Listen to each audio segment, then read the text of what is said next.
Il est 8h05 et c'est avec Georges Goma qu'on poursuit cette édition du 11 juillet, mardi. Bonjour Georges. Bonjour Caro. Alors comment vas-tu? Je vais bien avec la pluie depuis hier. Ah ouais, c'est ça, la piscine qui se remplit. Qui se remplit, dépasse le tour de cumoire. Enfin, c'est un joyeux problème, dirons-nous, parce qu'il y a des maisons qui sont inondées. Alors on pense à ces gens qui, aussi à Sainte-Brigitte de Laval, là, qui clairement, ça. Alors bon, une piscine.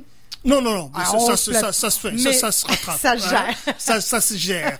Et puis, on est là aussi, Caro, entre la pluie, les incendies. Ouais. On se dit, mais où est-ce qu'on va se situer dans cette affaire-là? Oui, entre les inondations. Les pluies. Si je te pose la question, tu serais plus à l'aise dans quelle situation? Les inondations? Les feux de forêt? Les deux? C'est la peste, c'est l'histoire de la peste et de, voilà. Non, il n'y a pas de bonne réponse à ça. Il n'y a pas de bonne réponse à ça. Les inondations et l'eau, là, tu sais, des dégâts d'eau dans une maison, même quand c'est pas une inondation, c'est terrible. C'est terrible. Ça s'infiltre partout. Et ça fait de la moisissure. Alors, j'ai toujours une bonne pensée pour ces gens qui sont inondés, qui ont leur sol inondé. Vraiment. Alors, c'est terrible. Mais enfin. Georges, à côté de toi, il y a le trône, le livre, la biographie de Barack Obama. Oui. C'est quelqu'un qui m'a offert, qui suit nos émissions, qui tranquillement, qui habite à Vancouver, qui écoute, Georges, je suis chronique d'Afrique noire. Écoute, je vois les thèmes que vous abordez, mais vraiment, c'est bien l'Afrique. C'est rare de voir quand même des radios qui s'intéressent à l'Afrique de cette manière-là. Ouais. Je t'envoie ce livre-là, de Barack Obama, Une terre promise. Barack Obama, avec plein d'illustrations, toute son histoire. C'est costaud, c'est une bonne biographie. Moi, j'en ai, mais pas... voilà, mais c'est vraiment, c'est très, très, très bien. C'est très, très bien. Je te le passerai, Caro. Tu vas jeter un coup d'œil. Et en fait, la symbolique, je sais pas, moi, écoute, je t'ai pas dit que j'apportais un livre, tu as le coup d'œil. Et pour moi, c'est le premier président noir dans l'histoire des États-Unis. C'est une bonne entrée en matière pour ce qu'on va parler. On va parler de ces noirs et du potentiel très riche et l'enrichissement qu'ils apportent à la société. Et c'est pas africain, elle est pas africaine, mais elle est haïtienne. Elle est noire. Alors allons-y avec. Il y a une ancestralité africaine. Oui, voilà, exactement. C'est la nomination de l'haïtienne Claudine Gay comme 30e présidente de la prestigieuse université Harvard dans le quartier de Cambridge, proche de Boston. Ouais. Et aussi, il faut savoir quand même que jusqu'aujourd'hui, Caro, Harvard est, depuis 20 ans, caracole en tête des universités. Selon le classement de Shanghai, le célèbre classement de Shanghai. Première des universités au monde. Donc, c'est vraiment une université prestigieuse. Un peu plus ailleurs aussi, on a Stanford, en Californie, dans la région de San Francisco. On a Berkeley. On a pas mal d'universités aussi à New York ici, aussi Columbia, et pas mal d'universités qui caracolent en tête. Et puisqu'il y a eu le premier président des États-Unis, et il y a beaucoup d'histoires des premiers noirs dans ceci, premiers noirs dans cela, premiers noirs dans ceci, et premiers noirs dans cela. Et pourquoi est-ce que c'est important finalement de parler du premier noir? On va parler de cette dame-là, mais faisons toujours, comme nous avons l'habitude de faire, le contexte. Le contexte, c'est quoi quand même, Caro? C'est que depuis le 15e siècle pratiquement, où les Noirs, le continent noir, a commencé une chute quand même, une chute aux enfers là, avec la traite négrière. Ça a commencé par là quand même aussi. Certains disent que oui, la malédiction des Noirs, c'est depuis la Bible et machin, on trouve pas mal de choses. Mais on reconnaît quand même que dans le monde dans lequel nous vivons, les personnes noires ou ayant une ancestralité noire, c'est toujours le groupe de personnes qui subissent les maltraitances les plus terribles, la discrimination la plus forte. Et quand on parle souvent des États-Unis, c'est un terrain extraordinaire de bien voir les rapports interraciaux, comment est-ce qu'ils ont été vécus, comment ils ont été traités avec l'Amérique esclavagiste et clairement racialiste et raciste, on l'a bien vu. L'histoire du Ku Klux Klan est pas mal de choses, de la traite négrière et tout cela jusqu'en 1964, Caro. Qu'est-ce qui se passe en 1964? C'est les fameux droits civiques, là, les fameux droits civiques de 1964 signés par Lyndon Johnson qui a remplacé Kennedy qui a été tué en 63 parce que Kennedy comme Lincoln en 1860 parce que Lincoln est président des États-Unis en 1860.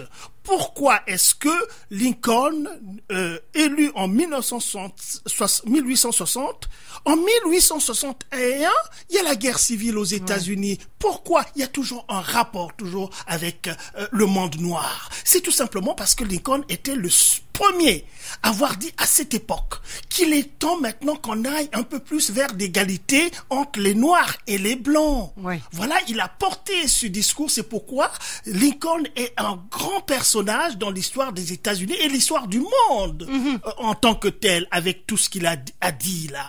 Alors, donc la guerre aux États-Unis, la guerre civile commence en 61 parce que le Sud qui était esclavagiste aux États-Unis, le Nord était plus une économie industrielle, le Sud une économie des plantations, c'est-à-dire basée sur la traite négrière en tant que telle. Et quand Lincoln dit cela, eh ben le Sud est fou. Le Sud des États-Unis est fou, qu'il va nous enlever, n'est-ce pas, notre moyen de travail, parce que Lincoln a dit la cause immédiate de la guerre civile de sécession aux États-Unis, c'est évidemment l'élection de Lincoln, une personne qui voulait en arrêter avec ça. Et je reviens rapidement à grands pas. 1860, Lincoln président. 61, la guerre aux États-Unis jusqu'en 65. On arrête tout, l'abolition, le 13e amendement, le 14e amendement, le 15e amendement. Ce sont les 3 amendements qui donnent maintenant, les Noirs deviennent alors des citoyens à part entière, on donne des droits et ainsi de suite, même si après, il y a la période Jim Crow. Mais en 1960, c'était un siècle, jour pour jour, aux États-Unis, il y a Kennedy qui est élu à la présidence. Un siècle, jour pour jour. Alors, la différence avec Kennedy, c'est le premier président américain qui n'est pas protestant et qui est catholique. Et c'est lui aussi qui veut continuer le travail de Lincoln. Et là aussi, qu'est-ce qui se passe? En 1963, c'est son assassinat. Mais son assassinat aussi est dû parce qu'il voulait transformer la société américaine. En tant que tel, on est en plein... voilà. Et puis là, qu'est-ce qui se passe? Eh bien, en 63, il est tué à Dallas. Ouais. Et puis, qu'est-ce qui se passe? Son vice-président, Lyndon Johnson, il prend le pouvoir, naturellement, la Constitution américaine. Ça s'est fait très rapidement. Ça s'est fait rapidement, hein. Ça s'est fait rapidement. Et c'est lui qui continue le travail, n'est-ce pas, de Kennedy. Et on arrive un an après, en 1964, c'est la fameuse loi extraordinaire des droits civiques aux États-Unis. Oui, il y avait une mouvance, là. Il y avait quelque chose. Il y avait la guerre aussi au Vietnam. Il y avait tout ce mouvement-là. Absolument. Alors, oui. Et donc, les droits civiques, en 64, la discrimination raciale devient anticonstitutionnelle aux États-Unis d'Amérique. Oui. C'est-à-dire, tu peux aller en prison si, évidemment, un faisceau de preuves montre que tu as discriminé quelqu'un, pas seulement les Noirs, parce que 64, c'est pas seulement les Noirs. Bien sûr, Martin Luther King, la marche sur Washington et tout ce mouvement, les Rosa Parks, c'était au devant, mais c'était tout le monde. C'était les femmes aussi. C'était les personnes, les discriminations, les latinos, voilà, tout ce monde-là.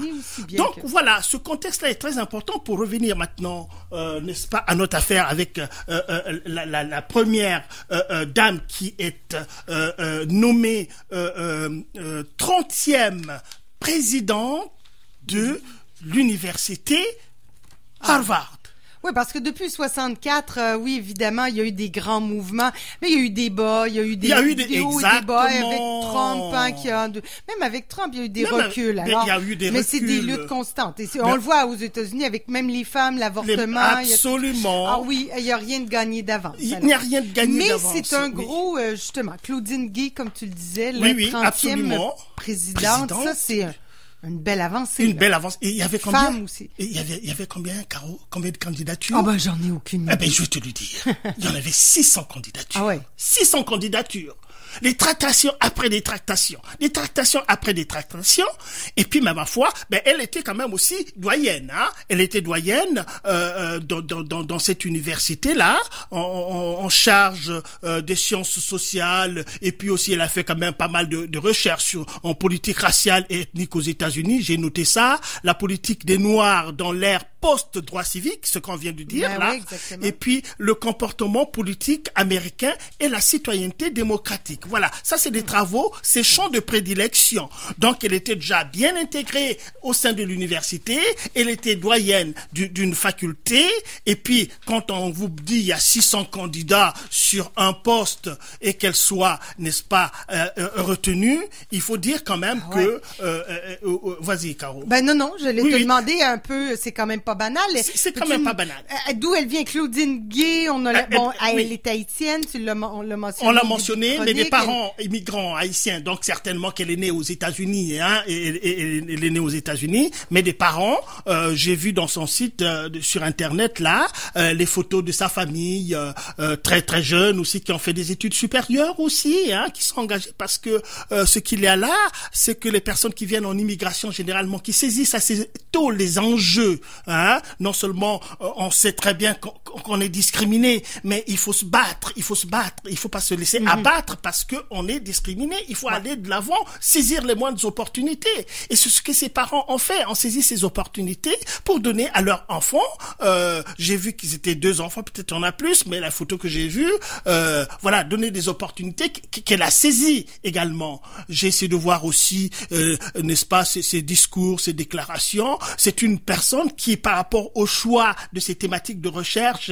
c'est toujours, n'est-ce pas, le combat contre ces formes de discrimination-là. Hein? Donc, parce qu'aux États-Unis, outre être noir, être femme aussi, quand même, on n'a pas réussi. On a réussi à élire un premier noir américain, mais pas Hillary Clinton. Ça n'a pas passé. Mais oui.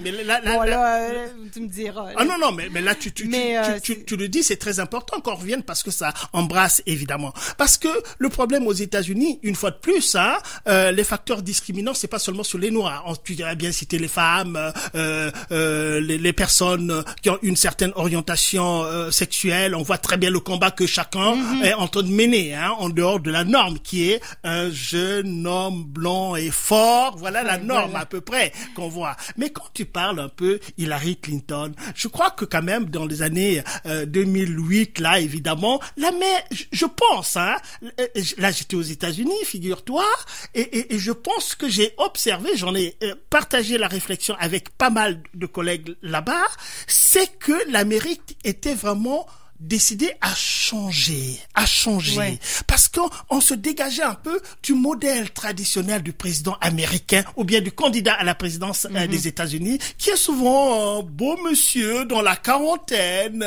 qu'on présente quand même comme une figure jeune, dynamique et tout cela. Maintenant, en 2008, là, ce qui change, c'est que quand on a fait les primaires partout à gauche et à droite, chez les républicains comme chez les démocrates, et on se retrouve finalement avec une configuration assez exceptionnelle, là où les Américains disent que non, ce n'est plus le format que nous avions avant, maintenant on est vraiment décidé de changer. Qu'est-ce qu'il y avait sur l'échiquier là?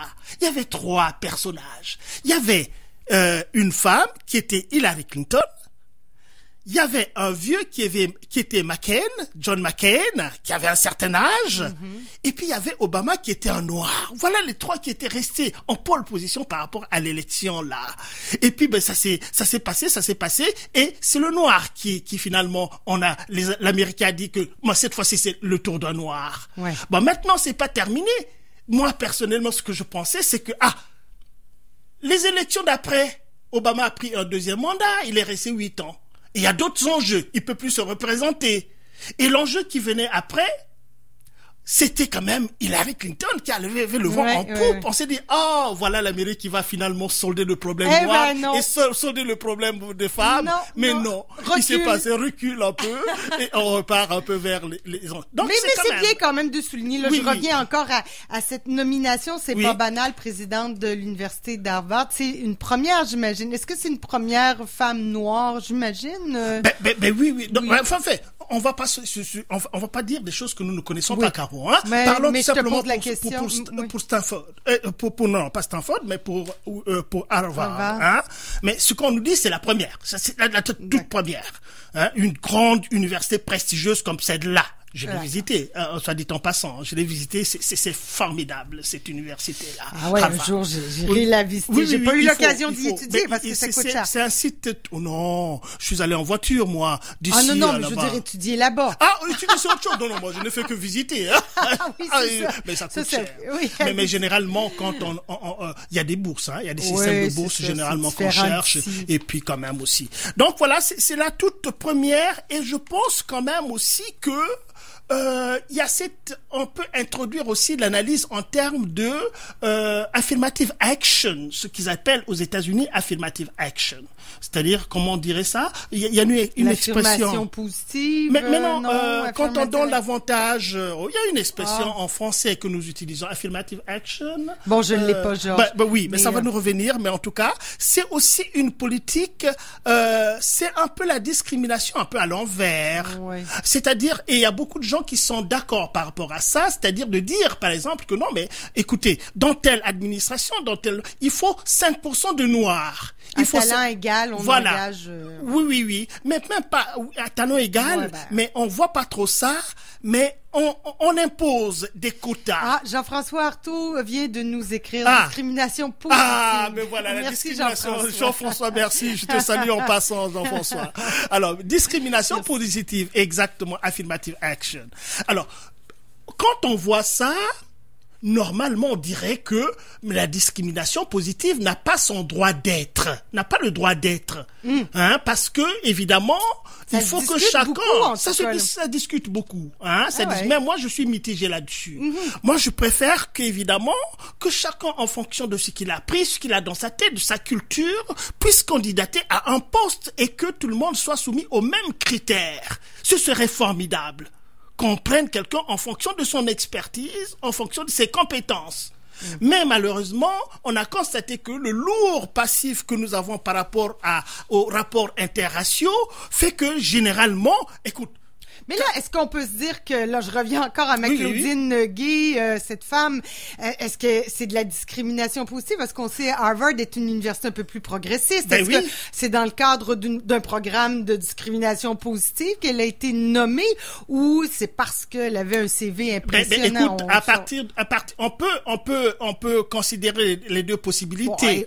Et puis, on peut aussi dire, puisque la discrimination positive, affirmative action, c'est quand même un aspect de la politique américaine. Donc, on a maintenant, la grande question, c'est de se demander, pourquoi est-ce que les États-Unis sont arrivés à instaurer la discrimination positive?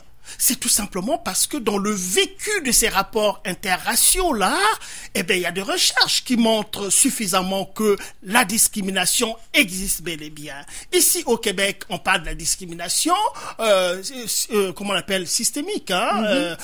Voilà, il y a des expressions comme ça. Oui, c'est ça, c'est discuté ça aussi. Ça aussi, c'est discuté parce que M. Legault dit que ça n'existe pas. Exact. Vous voyez? Ouais. Mais alors que, quand même, les recherches les gens qui font la recherche KO, c'est des gens qui sont payés pour faire la recherche, hein. C'est-à-dire qu'on va pas venir faire une déclaration parce que, écoute, dans sa tête, on pense que c'est comme ça. Non.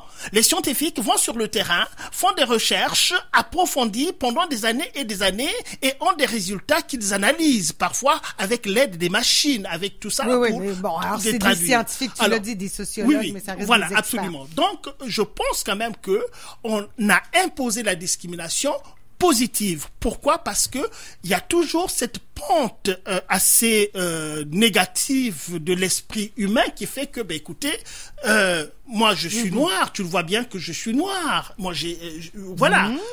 Tu vois pas? Non, Caro, tu vois pas? Oui, mais malheureusement. Noir foncé. très foncé et fier de l'être d'ailleurs aussi, tu vois un peu. Donc c'est ça. Quand tu as quelqu'un devant toi, Caro, la première chose qui s'impose, c'est son évidence. Ça, c'est clair et net. Je vois une personne, je peux voir qu'il a des yeux bridés. Exact. Et en le disant qu'il a des yeux bridés, c'est machin. Donc malheureusement, on se donnait une cécité par rapport à ça. Hein? Ça, c'est les vraies questions qui se posent, Caro. Ouais. Hein?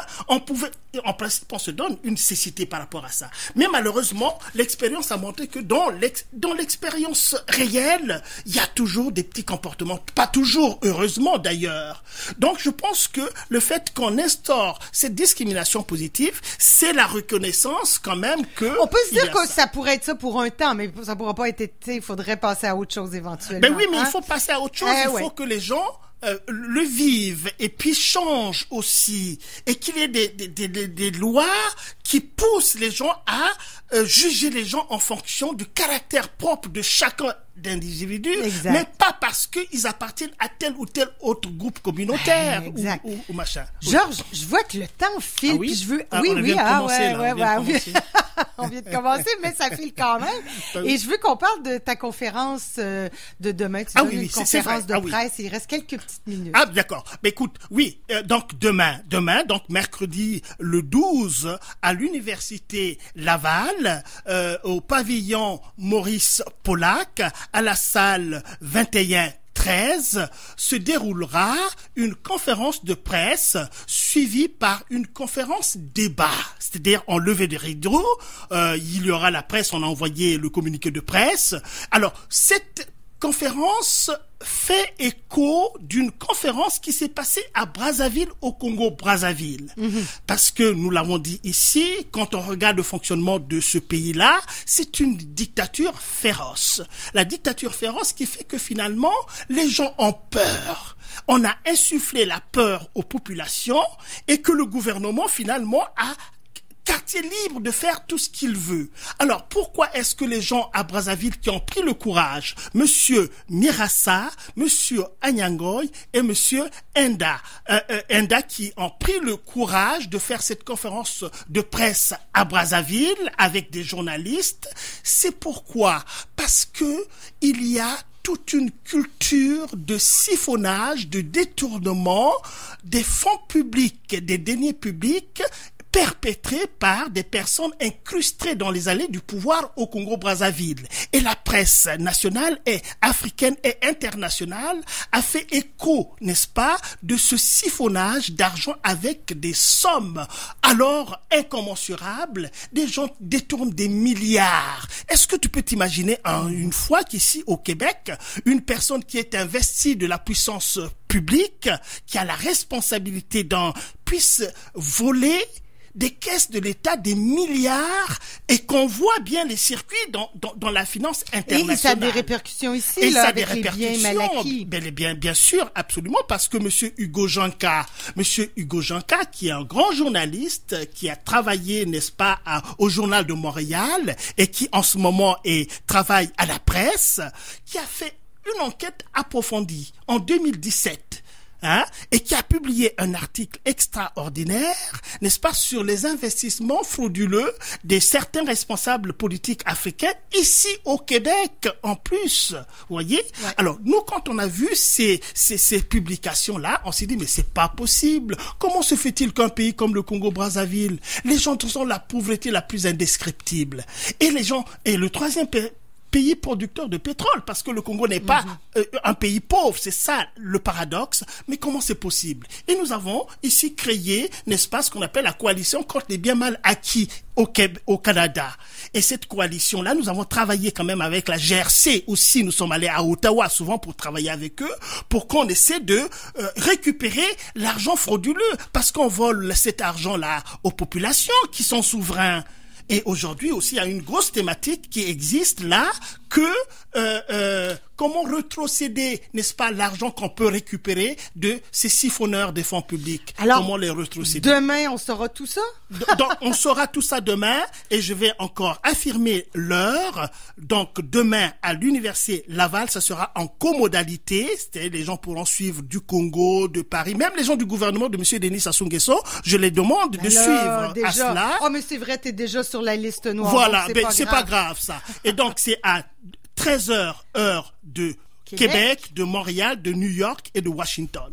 Okay. Et ça sera à midi, heure de Paris et des régions, l'Europe, Bruxelles et ainsi de suite. Et ça sera à 17h, heure de Brazzaville. Je dis ça, heure de Brazzaville, hein, pour que le gouvernement de M. Sassou Nguesso sache que c'est à cette heure-là pour qu'ils suivent ce que nous allons dire aussi, y compris la population également. C'est pas de la provocation, mais nous aimerions qu'ils sachent ce que nous disons. On rit, mais on est sérieux, Voilà, Georges. On est très sérieux, Caro, on est très sérieux. Donc ça sera demain. Merci beaucoup, Georges. C'est moi qui te remercie, Caro. 8h30. Bon, restez là dans quelques instants. Bernard Saint-Onge, poète et auteur, se joint à nous. On va parler de l'édition de la Quête du mois de juillet et d'août, édition estivale. À tout de suite.